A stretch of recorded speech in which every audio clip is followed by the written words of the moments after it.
আসসালামু আলাইকুম ওয়া রাহমাতুল্লাহি ওয়া বারাকাতুহু নাহমাদুহু ওয়া নুসাল্লি আলা রাসূলিহিল কারীম আম্মা বা'দ। প্রিয় দিনী ভাই ও বোনেরা, আজকে আমরা জানব সুবহানাল্লাহি ওয়া বিহামদিহি এই কালিমাটুকু বলার কি রকম ফজিলত।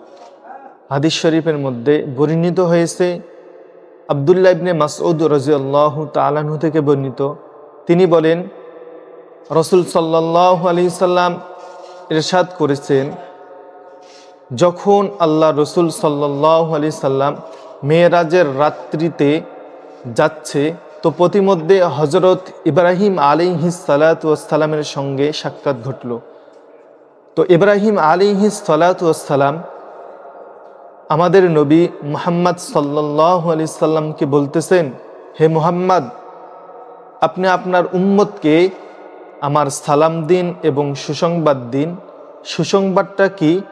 সেটা হলো, বেহেশতের মাটি পবিত্র, পানি সুমিষ্ট এবং সেখানে জমিন রয়েছে।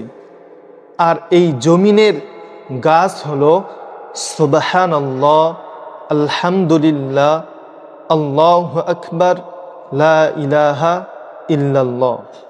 হাদিস শরীফের মধ্যে বর্ণিত হয়েছে, সুবহানাল্লাহি ওয়া বিহামদিহি এই কালিমাটা যদি কোনো ব্যক্তি 100 বার পাঠ করে, তার আমল নামায় কি পরিমাণ সওয়াব হবে। হাদিস শরীফের মধ্যে বর্ণিত হয়েছে, ওই বান্দাকে 1,24,000 সওয়াব তার আমল নামায় দেওয়া হবে। সুবহানাল্লাহি ওয়া বিহামদিহি।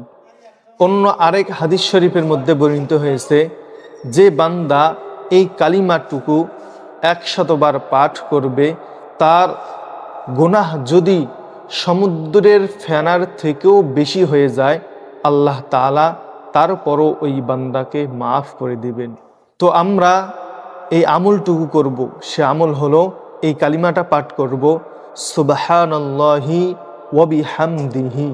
আমাদের দেখা যায় অনেক সময় অতিবাহিত হয়ে যায়, কিছু কাজ নেই, এরকম অনেক সময় আমাদের অতিবাহিত হয়, বন্ধু বান্ধবদের সঙ্গে আড্ডা দিতেছি, অযথা সময় নষ্ট করতেছি। তো আমাদের উচিত, যখনই আমরা ফ্রি থাকব, অবসর থাকব, এই কালিমাগুলো পাঠ করব।